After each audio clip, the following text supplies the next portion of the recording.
Big TV భక్తి సమాచారం WhatsApp ఛానల్లో జాయిన్ అవ్వండి. అన్ని విశేషాలు ఎప్పటికప్పుడు తెలుసుకోండి. గురుగారు, శబరిమలై ప్రాముఖ్యత గురించి మనం గత వీడియోలో మాట్లాడుకున్నాం. శబరిమలై అంటేనే మెట్లు, బంగారు మెట్లు ఎక్కుతూ ఆ ఎక్కే అదృష్టం అందరికీ రాదు అంటారు. మెట్ల ప్రాముఖ్యత ఏంటండి? యాక్చువల్లీ శబరిమలలో ఇప్పుడు నేను ఇంతకుముందు చెప్పాను చూస్తారా, స్వామివారి బాణం వేగన అది 5 చోట పడింది. అచ్చన్ కోవిల్, ఆరింగావు, కుళత్తుపడి, ఎరిమేలి, శబరిమల. ఈ 4 చోట దేవాలయం కిందనే ఉండింది. శబరిమలలో మాత్రం ఇలా ఎత్తైన పీఠంలో వచ్చేసాడు స్వామివారు. ఎత్తైన పీఠంలోకి రాగానే పరశురాముల వారు ప్రతిష్ఠించబోతున్నారు బ్రాహ్మ్య ముహూర్తంలో. ఇలాంటి 12 ఏళ్ల పసివాడు కదా, ఆయనైతే హై జంప్ చేయలేడు కదా. ఇది ఇక్కడ చూడండి, ఇది వచ్చేసి ఇవన్నీ తర్వాత ఏర్పడింది. ఈ 18వ ధ్వజస్తంభం, స్వామివారి గర్భాలయం, గణపతి, నాగరాజు స్వామివారి ఇలా ఉంటుంది స్వామివారి దేవాలయం. ఎత్తైన పీఠంలో ఉండగానే ఇక్కడ వచ్చి కరుపు స్వామి, కడత స్వామి, స్వామివారి యొక్క అంగరక్షకులు వీళ్ళు ఉంటారు. వన ప్రదేశంలో ఉంటుంది కాబట్టి ఇక్కడ ఒక చిరుతపులి, ఒక ఏనుగు ఉంటుందన్నమాట.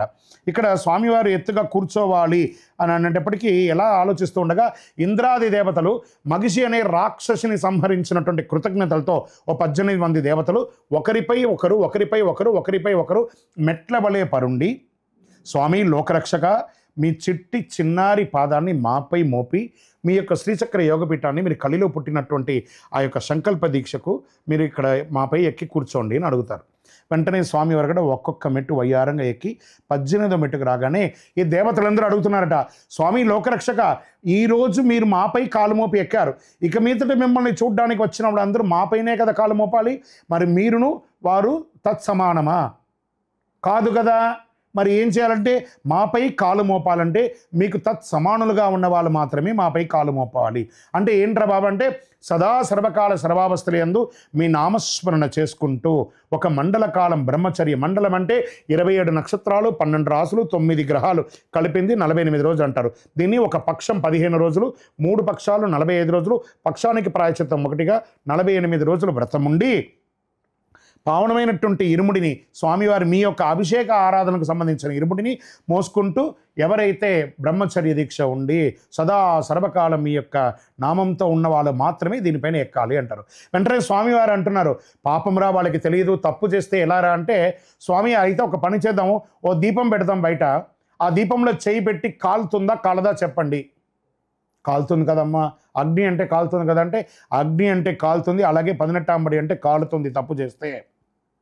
ఇక్కడ ఒక చిన్న, అందుకే స్వామివారు అన్నారు, సరే దీక్ష తీసుకున్న వాళ్ళు వస్తారు, మరి సామాన్యులు కూడా కొంతమంది రావాలనుకుంటున్నారు, ఎలా అంటే అందుకని పక్కన నుంచి ఒక మెట్లు వేశారు ఇక్కడ నుంచి రావడానికి. స్వామివారు ఏమన్నారు, దూషించు వారికైనా మేలు చేయు స్వామి నీవే, పూజించి మ్రొక్కినచో ఆనందము సగేవు. దూషించే వారికి కూడా ఆయన అనుగ్రహిస్తాడు. సో నువ్వు ఇక్కడ రా, తిట్టురా, ఇక్కడ వచ్చి దర్శనం చేసుకో.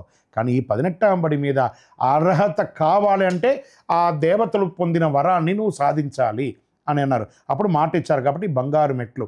పొన్ను 18 కేరి అంటే ఆ 18 ఎక్కి రావాలంటే వ్రతం ఉండాల్సిందే. స్వామిని చూడడానికి వ్రతం లేదు, 18 మీద అడుగు పెట్టడానికి మాత్రమే వ్రతం.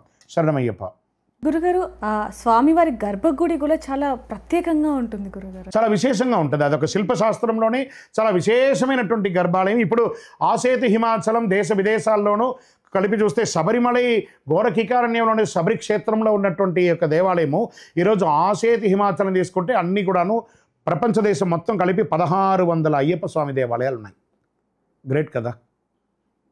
శరణమయ్యప్ప చాలా అద్భుతంగా ఉంటుంది. ఆ వాస్తు శిల్పశాస్త్రంలో అదొక నమూనా.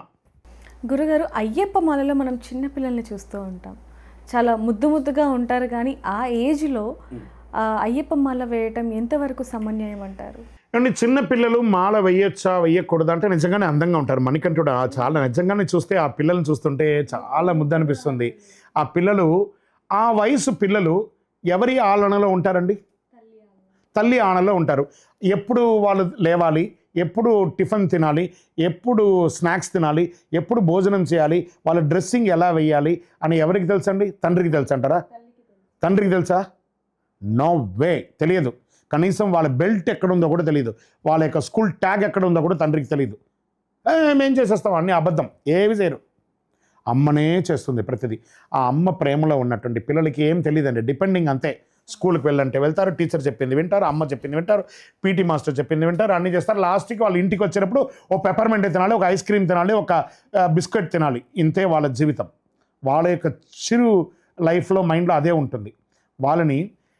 వాళ్ళకి భక్తి కావాలండి, కానీ మీ యొక్క భక్తిని వాళ్ళ మీద రుద్ది వాళ్ళని ఇబ్బంది పెట్టడం ఎంతవరకు కరెక్టో ఒకసారి ఆలోచించండి. పిల్లలు దీక్ష తీసుకోవాలి. ఎప్పుడు వాళ్ళకి నేను దీక్ష తీసుకోగలను, ఇది నా యొక్క జీవితాన్ని మార్చే ఒక అద్భుతమైనటువంటి దీక్ష అని వాళ్ళకి జ్ఞానం వచ్చినప్పుడు తీసుకుంటే బాగుంటుంది.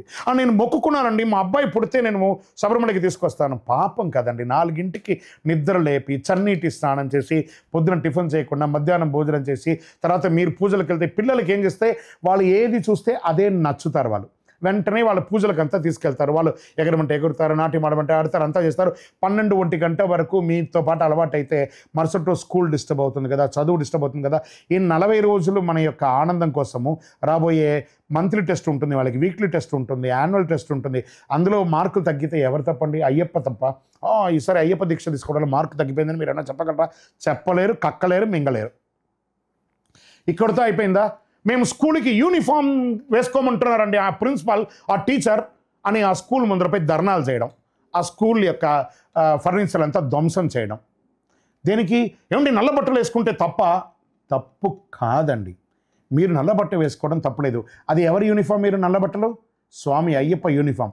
కానీ ఆ స్కూల్కి మీరు చేర్పించేటప్పుడు ఆ పేరెంట్స్ని కూర్చోబెట్టి ఒక సంతకం పెట్టి ఉంటారు, మేము ఈ స్కూల్ యొక్క నియమ నిబంధనలకి కట్టుబడియే ఈ పిల్లవాడిని ఇక్కడ చేర్పిస్తామని. ఆ స్కూల్కి ఒక యూనిఫామ్ ఉంది కదా, మరి ఆ స్కూల్ యూనిఫామ్ని ఉల్లంఘించినట్టే కదా. ఆ భక్తి భావంతో చేసే తప్పే కదా అది. ఆ మెసేజ్ మనం ఏమిస్తున్నాం సమాజానికి? రైట్. కామెంట్స్ చేసేవాళ్ళు బాగా గుర్తుపెట్టుకోండి, కామెంట్ చేయడానికి ముందు బాగా ఆలోచించి కామెంట్ చేయండి. కొంతమంది పని అదే, ఊరికే కామెంట్ చేస్తూ ఉంటారు. వినండి, స్కూల్ యూనిఫామ్ ఉంది కదా, ఆ యూనిఫామ్ ఒక్కటే అది పక్కన పెడతాం. వెంటనే ఆ స్కూల్లో టీచర్స్ ఉంటారు, మదర్ లవ్లో నుంచి ఇంకొక మదర్ లవ్ దగ్గరికే వెళ్తారు. చిన్న వయసు పిల్లలకి అందరికీ కూడా స్కూల్లో మదర్సే టీచర్స్గా ఉన్నారు, మగవాళ్ళు టీచర్స్ లేరండి. కావాలంటే చూడండి, 99% ఆడవాళ్ళ టీచర్స్ ఉంటారు 5th 6th క్లాస్ లోపు. మగవాళ్ళు ఉండరు, ఎందుకంటే వాళ్ళు మదర్ లవ్ నుంచి వస్తారు కాబట్టి ఆ సేమ్ లవ్ని వాళ్ళు అక్కడ ఇవ్వాలి, రెసిప్రొకేట్ చేయాలి కాబట్టి అని.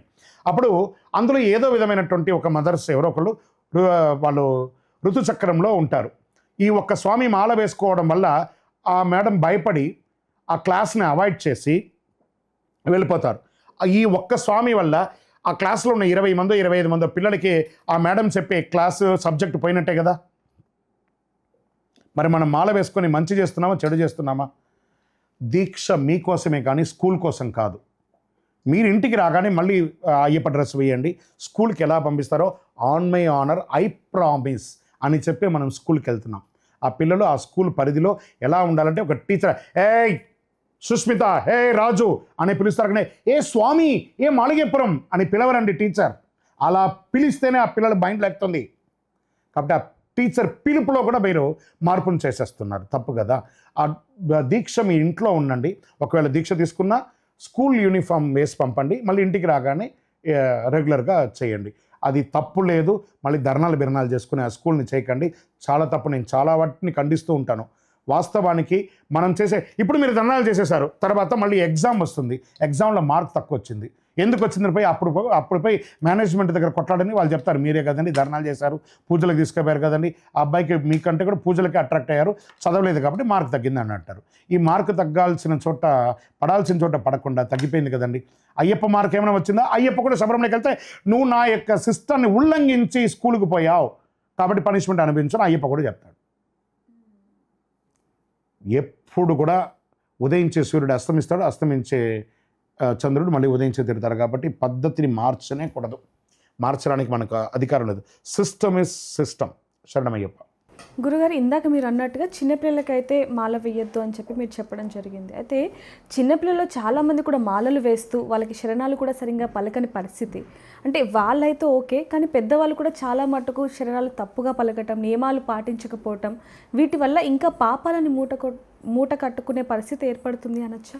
అంటే ఇప్పుడు ఒక ప్లేస్కి వెళ్ళాలి అని అంటే, ఒక స్కూల్కి వెళ్ళాలంటే మనము 7th క్లాస్ పాస్ అయితే 10th ఇంటర్మీడియట్, డిగ్రీ, పిహెచ్డీని ఇలా ఒక్కొక్క స్టేజ్కి వెళ్ళాలంటే ఆ చదువు పాస్ అవ్వాలి కదా.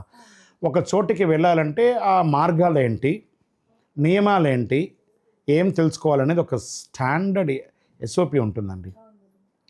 నేను చదువుకోలేదండి అని అంటే మీ పెద్దవాళ్ళు ఎవరిదన్నా సీనియర్స్ ఎవరి దగ్గర కూర్చోబెట్టి చెప్పి చదవండి.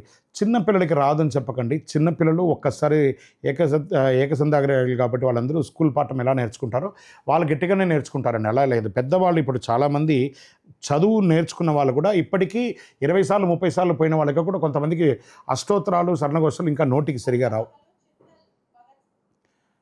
చాలా వరకు రావు వాళ్ళకి. వాళ్ళు నేర్చుకుంటున్నారా నేర్చుకోవట్లేదా అని ఎవరికి తెలియట్లేదు. ఆర్గ్యుమెంట్స్ కూడా చేస్తూ ఉంటారు అంతా కూడాను. కాబట్టి నేర్చుకోవాలి, నేర్చుకోక తప్పదు. శరణమయ్యప్ప.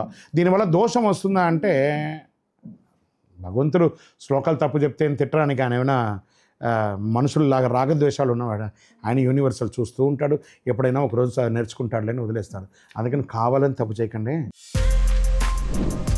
For more videos like this, subscribe Big TV channel.